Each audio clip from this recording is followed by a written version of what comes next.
Fabrika da ekintzailetza sozial eta kooperatiboan programa bat. Aurten du bigarren urtea Oarsoaldean, beste eskualde batzutan ere egingo da, baina laguntzen diegu pixka bat proiektu bat martxan jarri nahi dutenei, bai proiektu komunitario bat edo herrigintzakoa, bai edo bereziki aktibitate ekonomiko bat sortzera doazen jendea ideia bat daukatenak edo ja martxan daudenak. Badauka fase bat ikastaro bat dena, esan dezakegu bere horretan, baina fabrika askoz zabalagoa da, ez? Ematen da formakuntza, bizigaren kontestu hau eta ulertzeko ekonomia lokala, ekonomia feminista, ingurumen gaiak parte hartzea hortik hasita, gero ja enpresagintza tradizionaleko tresnak hartu ditugu eta ekarri ditugu ekonomia sozial eraldatzailera. Eta baita ere trebatzen da jendea horiek erabiltzen, aplikatzen zaie haien proiektuari berari, eta gero dauka akonpainamendu fase bat.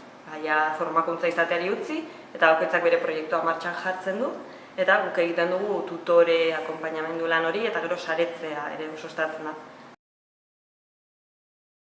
Hiru perfila oso identifikatuta eta gero tarteko guztiak, ez? Bat da pertsonak nahi dutenak haien jardun bat profesionalizatu edo negozio ideia bat daukatenak, haiei laguntzen diegu ekonomia sozial eraldatzailearen ikuspegitik eta martxan jartzen.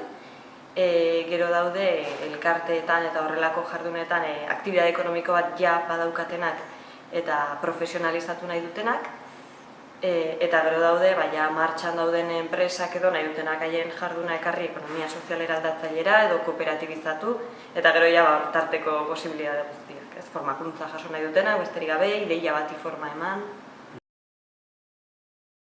Kopfabrika.eus webgunean izena emateko aukera dago, eta gero gu jarriko gara kontaktuan izena emandako guztiekin hurrengo pausoak zehazteko.